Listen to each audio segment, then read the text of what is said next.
এখন আমারই ছোট ভাই মাদ্রাসার লেখাপড়া করে, আমাদেরই মাদ্রাসা। এই মাদ্রাসার এখন সূরা বলবেন, ছোট একটা সূরা, আপনারা সবাই এই সূরাটিকে মনোযোগ সবাই শুনুন। আসসালামু আলাইকুম ওয়া রাহমাতুল্লাহি ওয়া বারাকাতুহু। আউযু বিল্লাহি মিনাশ শাইতানির রাজীম।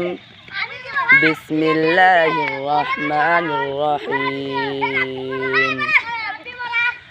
কুল আউযু বিরাব্বিল ফালাক মিন শাররি মা খালাক ওয়া মিন শাররি গাসিকিন ইযা ওয়াকাব ওয়া মিন শাররিন নাফাসাতি ফিল উকদ ওয়া মিন শাররি হাসিদিন ইযা হাসাদ।